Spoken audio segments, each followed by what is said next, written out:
Hey guys, thanks for joining this morning. Like she said, Saturday morning, and numbers is really not that fun, so I'm not sure why I'm at 9:30, but hey, here we are. I am Nicole Pape, and today I wanted to talk to you guys about the importance of metrics in your business culture. I am the CEO and founder of Embellishr. We are booth number 12 upstairs right now when you walk in the front door. And I have been in this industry, in the embellishment industry, for going on 18 years right now. So I have started, I did a little slideshow because I figured why not. But I started as when I say the industry, I should preface it with really screen printing and embroidery has always been my background. DTF, as you guys know, is kind of on the newer side to our entire industry. And so, knowing your numbers can correlate from screen printing to embroidery to car wrapping to DTF. It really doesn't matter. As a business owner, it could be, a food truck.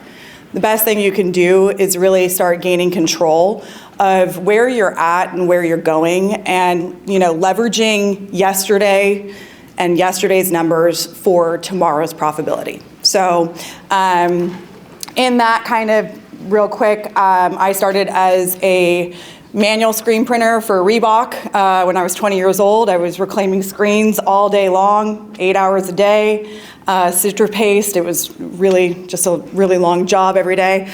But I went from that into owning my own manual screen printing shop. Became a branch manager at Ryanette in Los Angeles in 2010. I'm old school OG. And then from there, I actually got pulled into larger commercial automated, screen printing and contract embroidery operations, working mainly with NFL, NBA, MLB, NHL, you name it, but a lot of sports licensing in my background. I did become a partner in a very large commercial contract shop, probably around 2015. We had 14 M&R automatic autos. We had 108 heads of Baird embroidery. We had quite a few heat presses that, would do their job or not sometimes. We had 150 employees, and it was quite an operation to actually run because we had 2 facilities operating in 2 different states.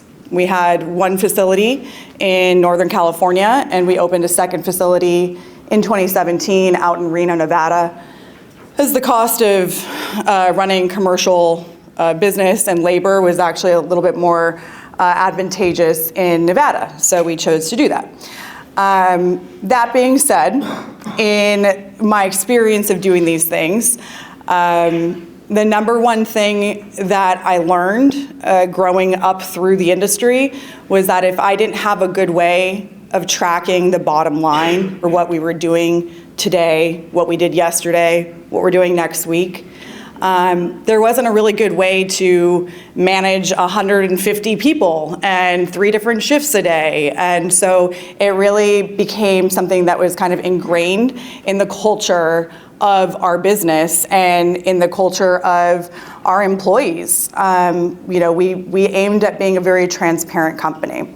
That being said, as we know as business owners, business comes with its fair share of challenges and setbacks. And so, I'm just here to kind of talk about my experience today in that, and how hopefully you can take something away that it will correlate to your business. And like I said, and now I started Embellishr about a year ago. I found kind of a niche in the marketplace where, there wasn't anyone really taking care of pre-owned or pre-loved equipment. And I think that I bought a lot of our M&R presses, a lot of our Baird on the used marketplace, and sometimes I took a risk, and sometimes it wasn't always great. And sometimes it was awesome. It allowed us to conserve cash flow, and it allowed us to continue to grow our business on a little bit of a lesser cost of entry. So I founded Embellishr last year with the aim to really service the industry on premium pre-loved equipment with inclusive, comprehensive services like operational inspections, warranties, professional teardown, crating, insured dedicated shipping, and also fair market value appraisals for individuals looking to sell. So that is kind of what we do right now. And as we are growing our business, we're experiencing growing pains. And as all businesses do. And so I'm learning on what to track right now versus what I used to track in production. It's a little bit different, but not much. You know, it's about learning how I track the e-commerce and service side of the business now. So these are just things that I'll kind of start getting into. But as I was saying, effectively running a business really does come from learning from mistakes, learning from pitfalls, learning from blind spots that you don't see coming. You know, a lot of us as business owners tend to work in the business instead of on the business. And that's a huge challenge for everybody.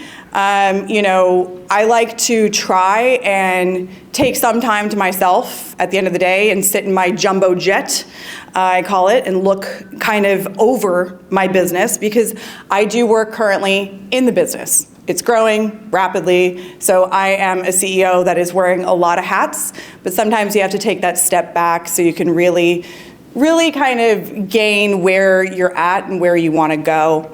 You know, I've run into things where you're operating lean. You might not have a whole lot of payroll, but you're not actually operating effectively.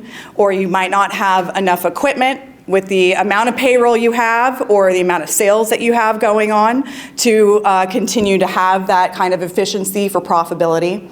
So these are all things that I've experienced in growing pains and unknown factors. We're all going to have those unknown factors at different times. And it's more about how do you mitigate the fear and the risk of them, and how do you feel a little bit more in control as a business owner.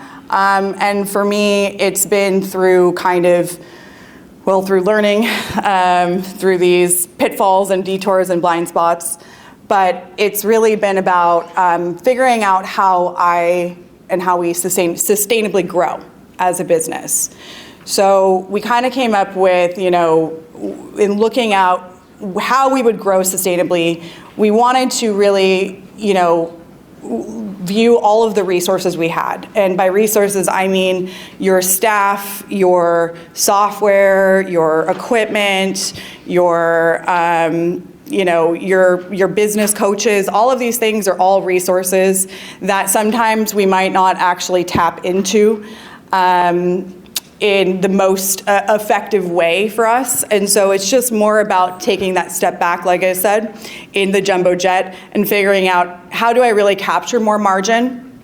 And it's usually through metrics. Because you're already working on the business, you're already printing, you're already pressing DTF, you're doing all of these things. So in looking at that, you know, getting down to the basics is kind of where I would start. So when I say getting down to the basics, I mean setting a fixed wage does not mean that you have to stick to it. But setting a fixed wage and knowing where you're forecasting and what your predictability is for your overall operation will truly help you in determining how you can start operating for tomorrow.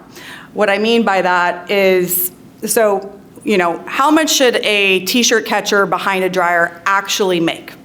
What is the maximum that they should make in your business? What is an operator? What's the maximum that a screen print operator or a DTF operator should actually make in your business?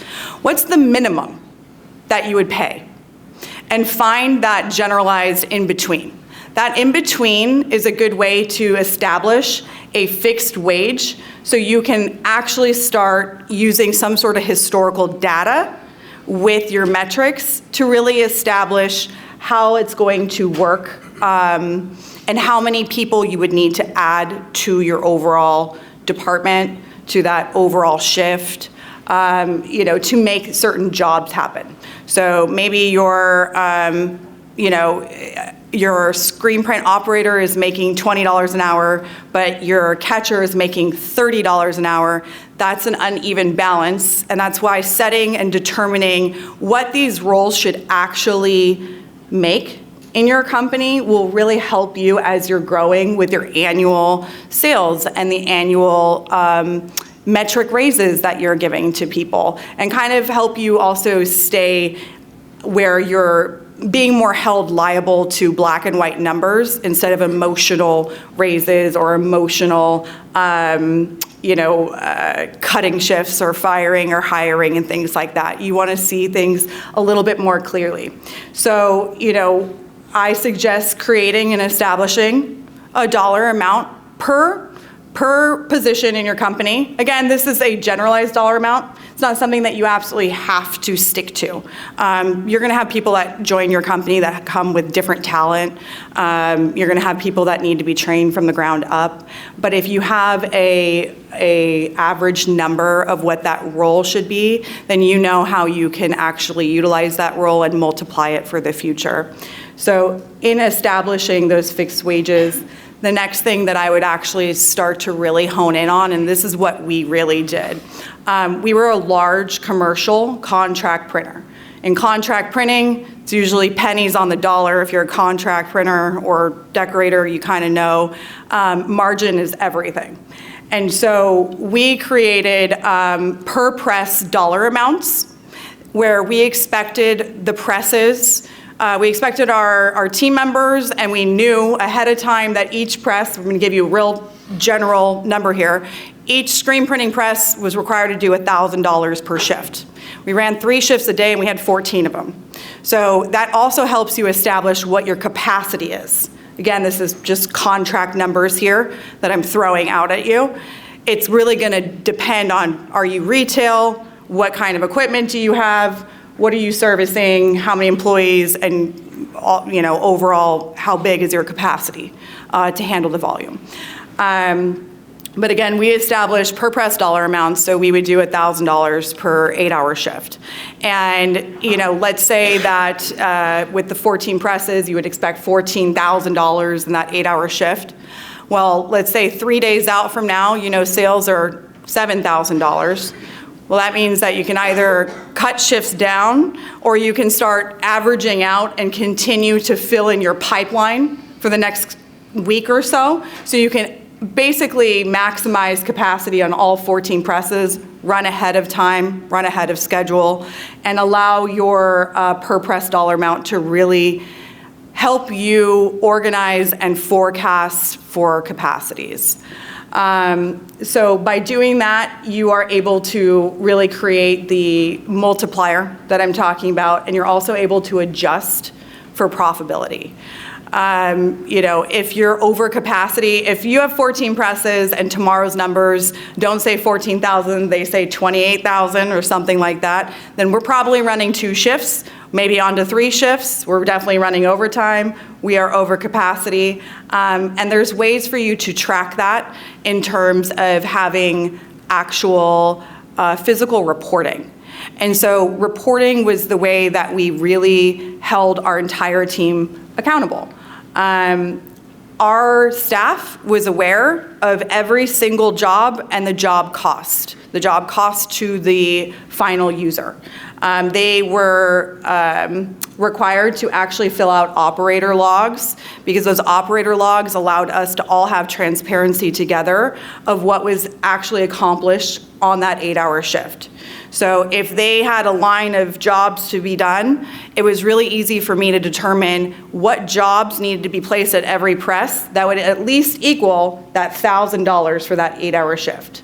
So having an operations manager, having someone that can help kind of move things around in your facility and maximize where your operations could be with your available equipment is truly how you kind of start working on these bottom lines. From the per press dollar amount, it also helps you understand when you should run overtime. Like I said, if 3 days from now shows that I have $100,000 due, I'm probably screwed, to be honest with you, but if I run 3 shifts a day and I call everybody in and I get 2 people on every single press and we start pumping out an indexing as fast as we possibly can, getting everything going, it's not unfeasible, but how would I know? How would I know how to do that? And that's really going to come from figuring out the next part of operational efficiency. So my main focus was always running daily COGS, payroll COGS. Daily payroll COGS and monthly rolling COGS. Payroll COGS is, to me, by far, probably the most important part of running a production. It is what is telling you if you are being healthy and you're in the green and you should go, or if you are not and you're in the red and you should stop and adjust. And so, in terms of running payroll COGS, it really gives you this guidance and it allows for the historical data over time of, hey, what did we do last March in payroll and what was our efficiency last March? And it seems like we're up this March. That's great, Do we need to add? Do we need to add team members to get through what we have in sales revenue coming at us for the capacity?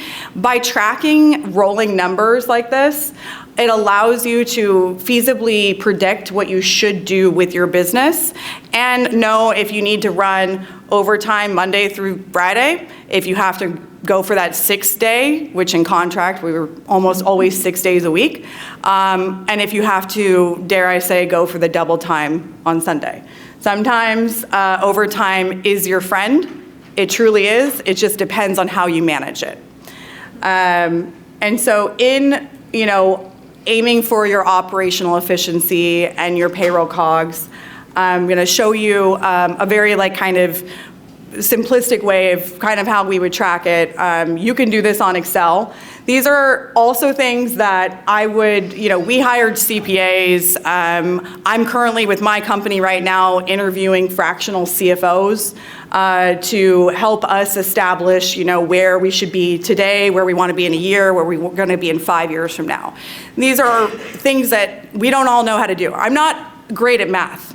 I went to UCSD and I'm an art history major. So I've had to figure this out as I go to make sure that we had profit because we were running at 12.5 million a year in revenue.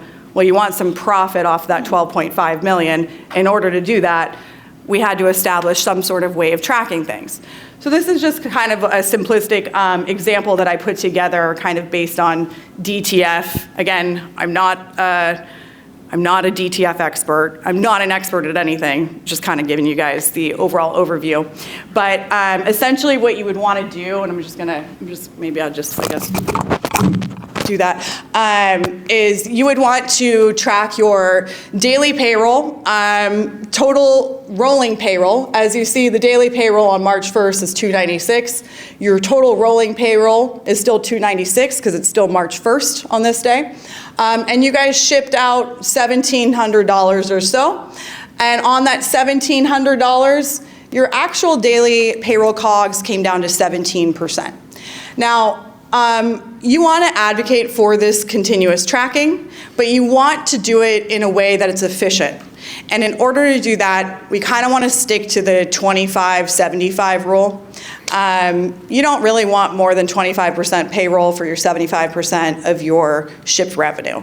The goal is always to get less on the payroll, a little bit more lean, a little bit more aggressive, but not at the cost of your team. Of course not. Your team is what is going to make everything happen for you. So for me, it was always about getting our team involved in this equation. We actually had a Slack channel. The entire company was on it. Everybody could log into Slack every morning. They could see what our daily COGS ended with yesterday. We also had televisions in our production, and you could see where the rolling COGS are for the month and what everything was yesterday because we bonused all of our team members on their payroll efficiency. How efficient are you actually being throughout your 8-hour shift? It's gonna show up in your numbers. So from your March 1st to let's say March 10th, you're around the same payroll here it looks like, $265. but now we're totaling up to a 2,139 after totaling all of these days to the 10th up. Again, you're rolling all of the days together. You want to see what it's doing, so you're adding on top of the next day. And then you're kind of going across the board, and today we shipped out $1,400, and our total revenue is at $10,000 right here so far for the first 10 days of the month. We're tracking at an 18.21%. For yesterday's numbers, but for the month right now, because everything ebbs and flows and is adding together, we're actually tracking at 20%. That's pretty good. You want to keep tracking at 20%. But let's say you get a very large order on press. Like I said, we did a lot of work for the NFL and the MLB. We would do about 1 million shirts for the Golden State Warriors. every couple weeks, I think I was doing that for their playoffs. We would do 22,000 shirts with 3 print locations due every 72 hours. Out the door, out the door, out the door. Well, what does that do to your COGS? What it does is it actually slows them completely down because nothing is shipping out yet. You're palletizing for a few days, you're getting things onto trucks. Well, as soon as that order is finally gone and off your press and you can actually determine that you've invoiced and marked it as shipped, it's still on your floor, it's still costing you money. So you want to add those days. You're gonna hit days where $0 shipped out. $0, and I call it $1. We're still working, it's $1, but nothing is shipping out right now. We're working hard on a really big order. So we know that we're gonna hit these astronomical times and our COGS are gonna look all jacked up and weird, and that's okay. It's okay as long as you know that you're operating efficiently to bring it back down. The goal is by the end of the month, you're ending the month in the green, not the red. If you're ending in the red, then the goal at that point is that you probably do have a big order on your presses or you're going through DTF. Again, I'm still trying to wrap my head around the DTF stuff. So I am talking more on the screen print side, I'm sorry, or embroidery side. But that being said, the goal at the end of the month is that you come closer to that 25% or under. And that equation kind of gets a little cut off here, but that equation for you guys to figure out how this works is your total department payroll divided by your shipped revenue that day of that department. That is how you start to track those numbers. Track them for a few weeks. Try it out. See how you all of a sudden can start making really informed decisions about, okay, we have this really big order coming up. We're doing pretty good right here, but you see a big bottleneck coming up. Maybe we need to actually throw a few more staff members to this bottleneck so we can alleviate it faster, so we're not running this Sunday. Because the last thing I want to do is run double time on a Sunday, unless I absolutely have to. But I will, like I said, utilize overtime as a means to getting things done and off our books if we can close the month in the green. So that's just kind of like an overview of payroll COGS and how tracking that equation and continuously tracking it really will help you start to figure out each department. Screen print, embroidery, I don't know. I don't even know what I'm saying. I barely had coffee. But you know what I'm getting at here. And you track each department. And in doing that, you are allowed to now leverage yesterday's numbers for tomorrow's profitability. That is the most important part. If you don't know what you did yesterday, how the hell are you going to know what you need to do tomorrow? Really. So you really want to be that granular where you know exactly what happened in production yesterday, payroll and ship revenue wise. And it's going to allow you to establish what forecasting your sales and your staffing looks like. And that's the next important key to the equation. What is a reasonable growth rate for your business or for that department? Do you want to add machinery to it right now? Do you want to have that expenditure?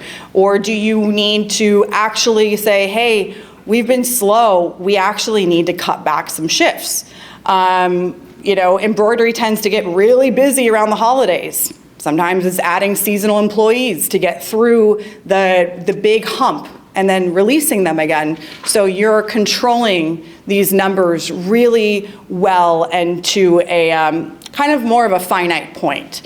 So in sales forecasts, there's things that, I do recommend that you look at creating. Again, forecasting, these are things that I would look at talking to bookkeepers, CPAs, CFOs, industry consultants. There's, Marshall Atkinson's going to talk right after me. He's great on that kind of stuff. There's other consultants in the industry that can help you develop these for your business. But, a sales forecast is something that I would look for. What did we ship yesterday? What have we shipped so far this month? What are we forecasted to sell this month? What are we forecasted to ship at the end of the month? Do I have a big order that I know is going to go through the next month? Then that's not on my forecast for the end of the month. That's going to go on to next month's forecast.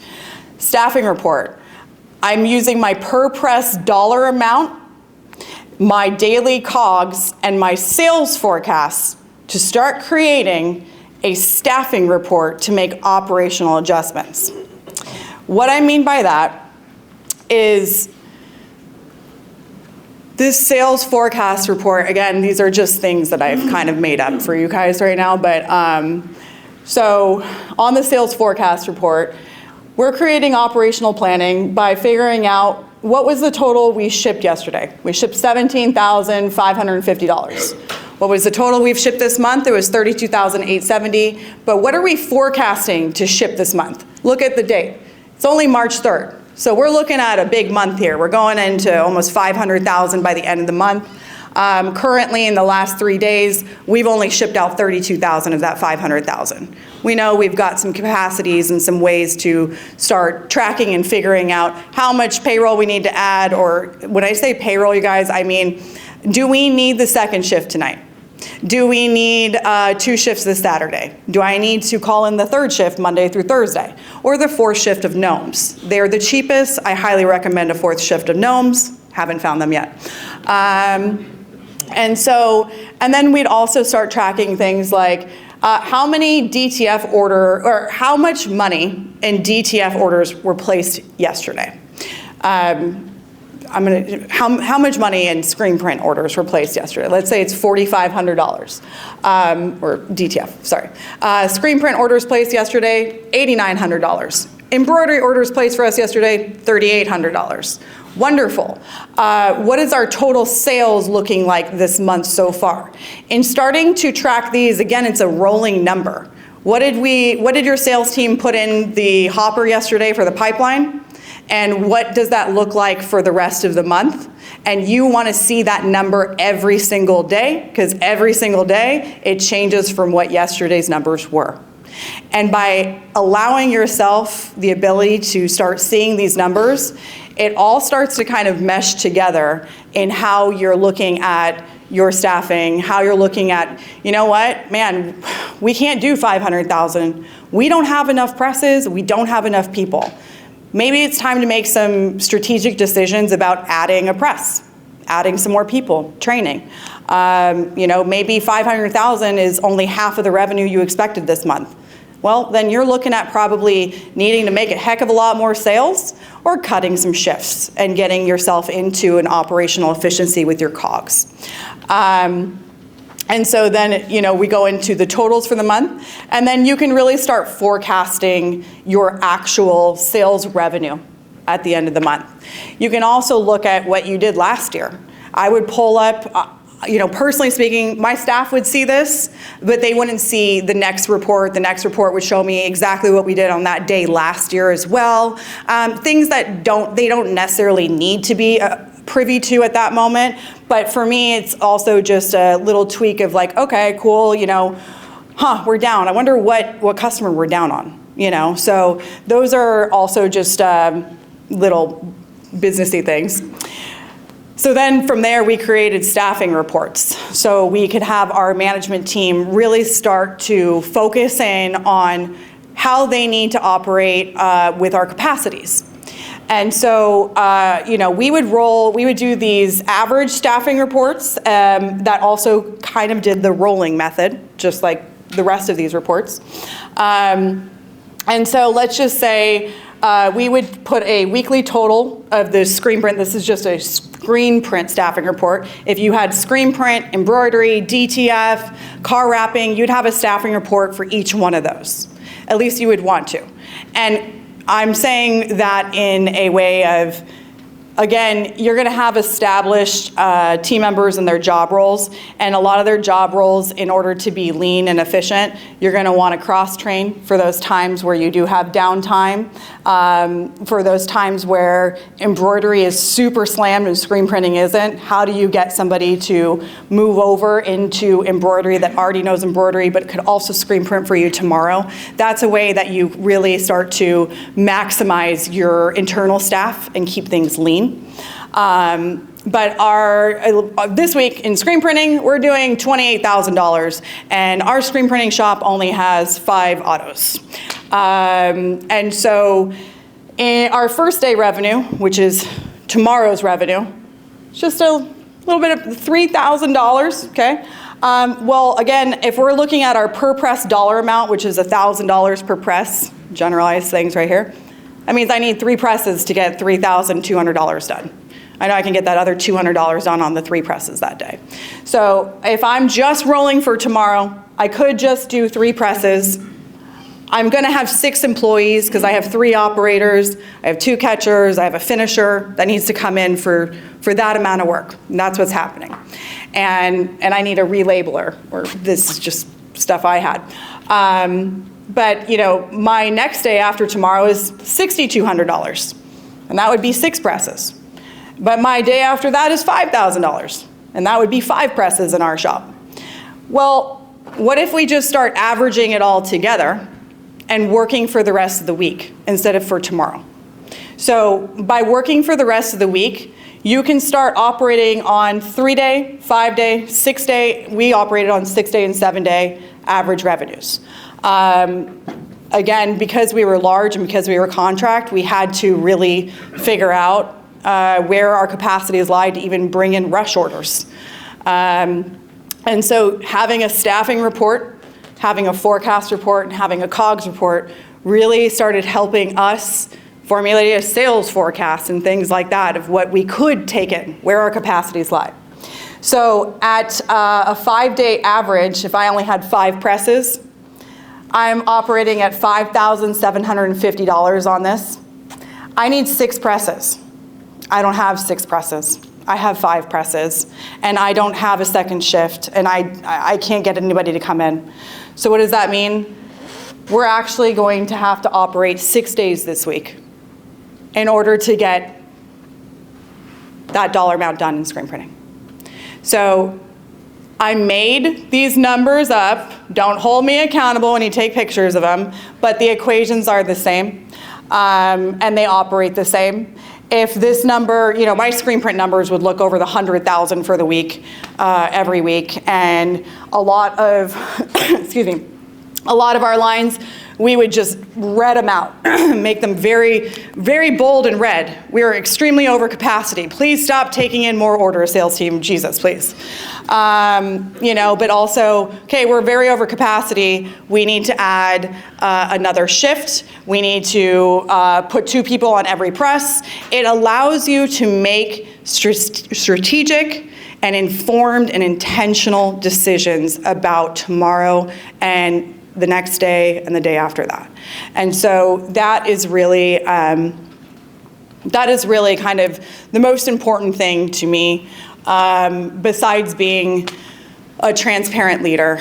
In transparent leadership, like I said earlier, everybody knew what our numbers were in the staff. And we had staff from everywhere, all around the world, to be honest with you, and it was wonderful. But we had to kind of create a way where this information was digestible, and it was kind of also fun, and we wanted to get everybody's buy-in. Because as a business owner, you cannot be the only person responsible for the bottom line. You won't be able to succeed. It takes a team. It really does take a team to get to where you need to be profit-wise. So how do you get others on board? You share data. You hold them accountable. You know, operator logs, like I said, I wanted to know what the operators did on the embroider machines. The embroider machines, we expected to do $800 a shift. Well, did you do $800? No, I did $600 today, and here's my operator log. Well, why? What's going on? Well, we didn't know there was a head down. There's all these things that kind of come up in holding people accountable. And also, people want to do a good job at their job. They don't want to fail. That's not why any of us are here or work. And so by allowing people to be a part of this equation with you and by sharing numbers with them, it might be counterintuitive to you. I know a lot of business owners that would prefer to keep everything under wraps because they think, you know, well, they're gonna think that I should give them a raise or this or that. Well, hey, if the COGS don't justify it, then I can't give you a raise. And if the TVs say that we're at a 32% red margin on payroll month after month, something's wrong. I have to make decisions as a leader. Maybe I need to release people. Maybe I'm not having the right people in the sales team. Again, this is stuff that allows everybody to really know where you're sitting as a company. And then it allows you to also appreciate and recognize your team members because they are going to become part of the culture of driving the metrics, especially if it's important to you, it's important to the business, and you talk about it the right way. You need their involvement. Their involvement is key in your success in production. You know, we would do giving back to them, like I said, through bonuses. So at the end of the month, if the screen print TV showed that it was 22% in the green, well, guess what? Everybody's getting a bonus on their check, and it was a percentage of whatever our profit was that month. And if it was in the red in embroidery, guess what? Unfortunately, we didn't hit the red, but what was our entire rolling COGS for the whole company? Hey, we were all in the green. Everybody's gonna get a little bonus. You wanna keep people motivated. You don't want to demotivate them through seeing red numbers all the time. It's really about just getting to this bottom line of like, hey, if we do this together, we can stay profitable together. I'll be able to give you guys raises. I'll be able to, we'll be able to do more as a company. We'll be able to grow sustainably. Creating visibility and asking for feedback and suggestions from your team. A lot of the time, the blind spots come from us being leaders and thinking we know everything. We don't know everything. I definitely don't know everything. I need my team members' feedback, and that person that's working, packing boxes in the back of your warehouse all day is probably someone that has thoughts that you have no idea how to create just an extra level of efficiency that added to your bottom line that month. So give those people a chance. You know, ask for your team members' buy-in, ask for their feedback, ask what they think, what you should track. Getting everyone involved is only going to establish a better culture of business for you. And you can't afford not to implement strategies and metrics to achieve profitability, so don't just survive. I suggest that we all thrive. And that is my talk. If anyone has any questions, I'm here all day. In your business, what was the position of the person that was like tracking all those metrics? Was that like one person on job? Yeah, so tracking the metrics actually came from our accounting team.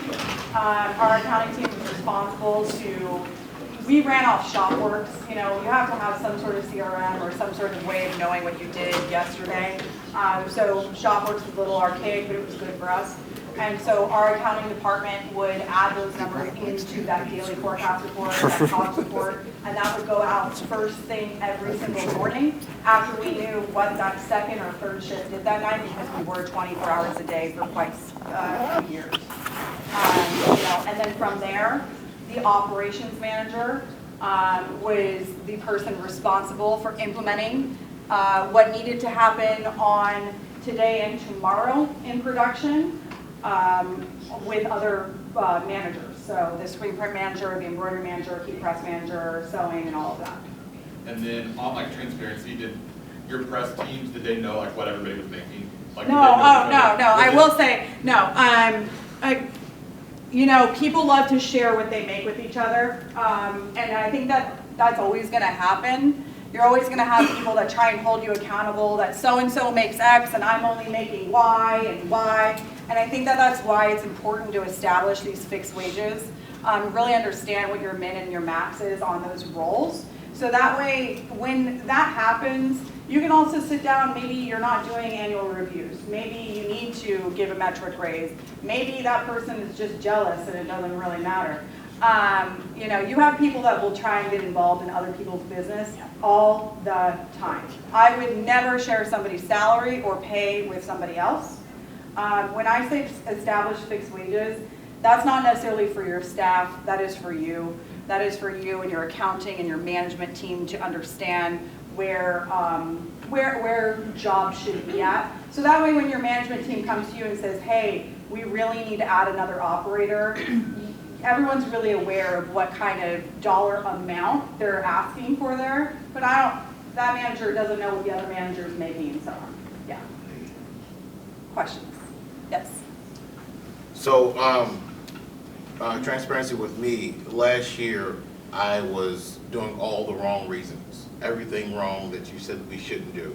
I mean, sharing numbers, not knowing my margins. I just had high output, high up tempo, turnover, and when I finally looked back, I was like, how am I still in the red? How did I make that much money and still be in the red?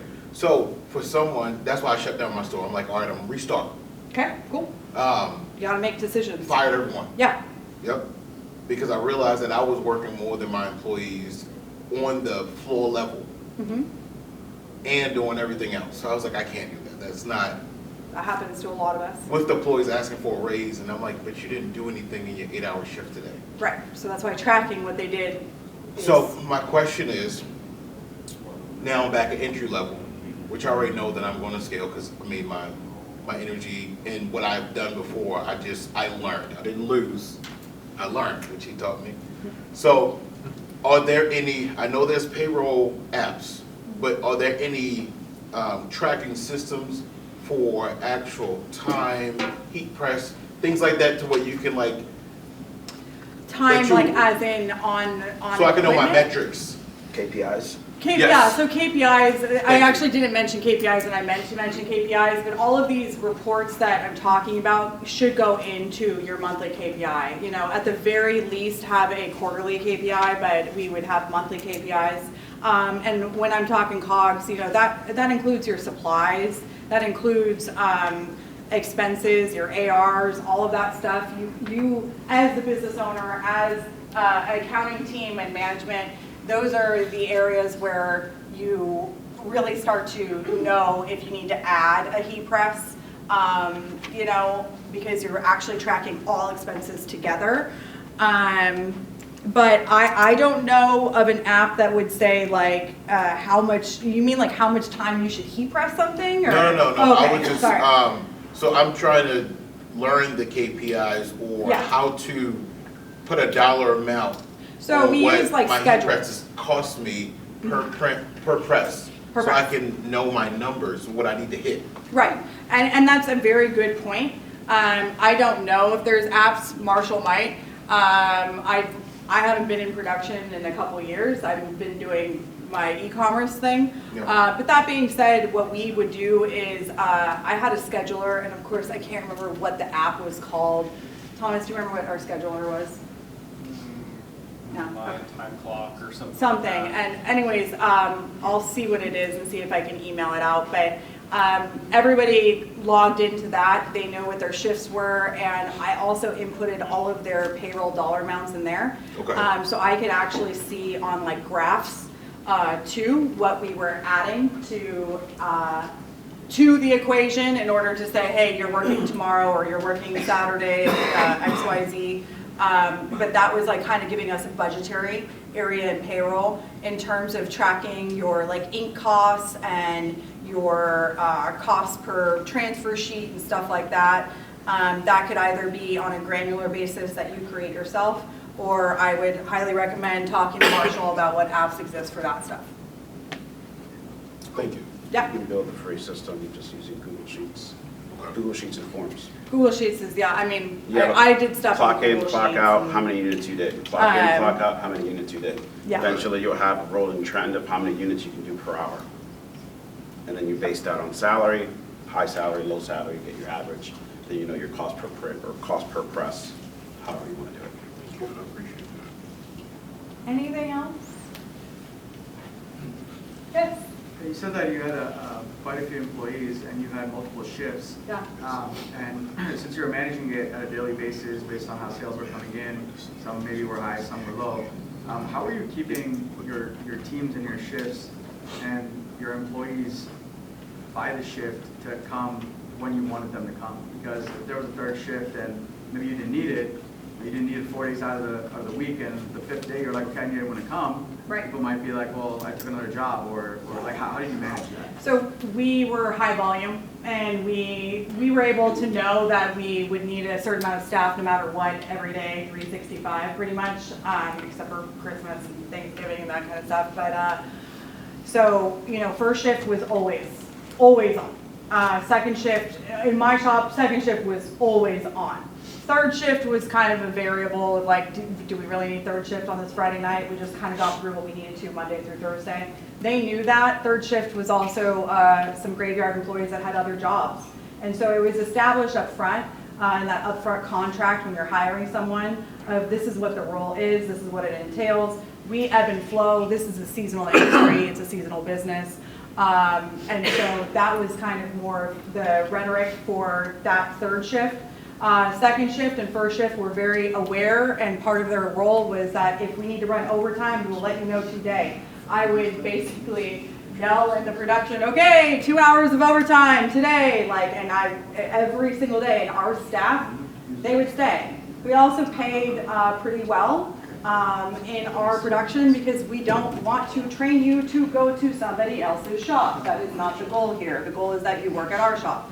And so we established training programs. We made sure that people were going through certification, basically. We had different presses from, you know, if you're a screen printer, we had M&R Diamondbacks to Sportsman's to Challenger 2, Challenger 3, Gauntlet 3. Well, all of those could be different skill sets. They could all be, you know, kind of part of a training program.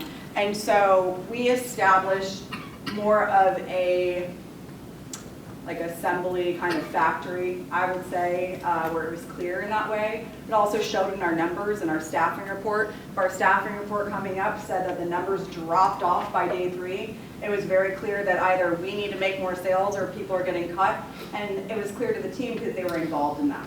So that doesn't work for everybody's shop. I understand our shop was in the Bay Area in San Francisco. When we opened in Reno, Nevada, it's a whole different ballgame for me. I didn't expect it.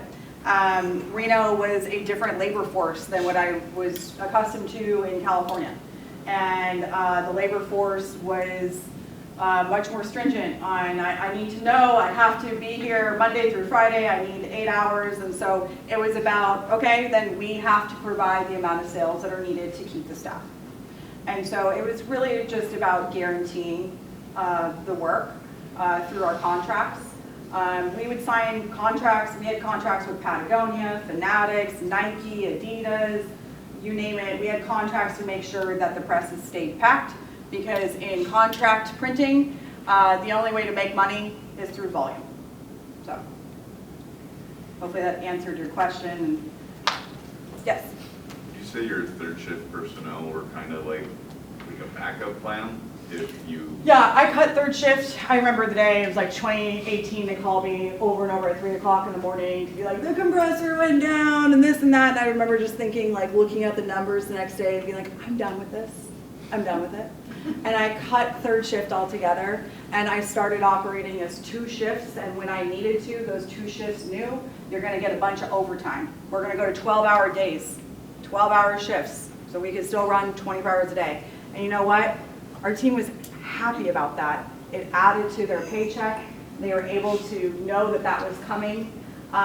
You know, they were able to get babysitters or figure it out with family, with their kids, whatever it is.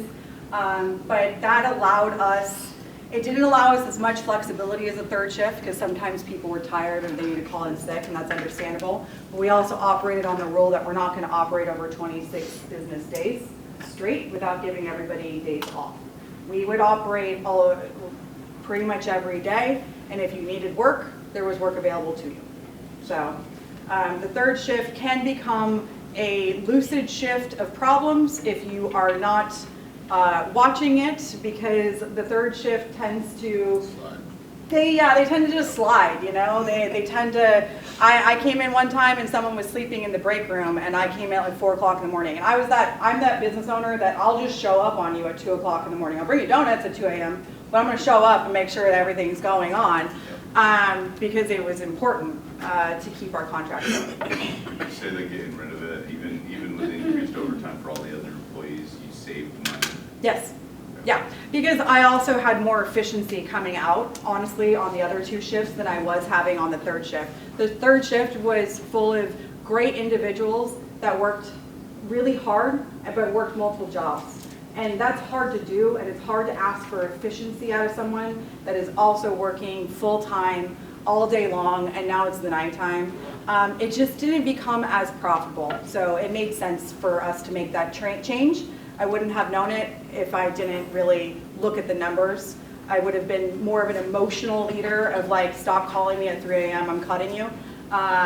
Instead, it was like, okay, this isn't working profit-wise either, so let's reallocate. And we actually asked them if they wanted to go down to first or second shift. We allow those employees to stay so they can help increase the bottom line on those shifts, pull shirts off the presses, start hooping for the embroidery team, start setting up, finishing, moving bottlenecks around, getting to the dark room, reclaiming, etc. Yes. So I have a question, it's hypothetical or personal. Would you say that third shift issues, and the only reason I ask that because I'm prior military, so I've dealt with stellar soldiers and shitbags is what we call them. But sometimes, wait. I don't recommend calling your employees No, I wouldn't. But being that I was in the military, you know, we use different terms and terminology. What I found out when I was a leader in my unit, all the way until I became my first sergeant, that sometimes my third shift personnel, that's what we'll label it, were third shift because I provided an atmosphere of calling them third shift. Not saying that you did, but I'm just asking this question. So I provided the shitbag atmosphere, and they adapted to the shitbag atmosphere. And some fell off on the wayside, and some I gave them responsibility to see if they were truly shitbags or not. So would you say that third shift was a employee issue, management issue, atmosphere issue? All of the above. First and second, which is like your stellar players. I think it's all of the above. Okay, got it. Unless you have management on every shift, you're going to run into problems on second shift and first shift. So Okay. it's going to be the same for third. Cool. Thank you guys. Appreciate it.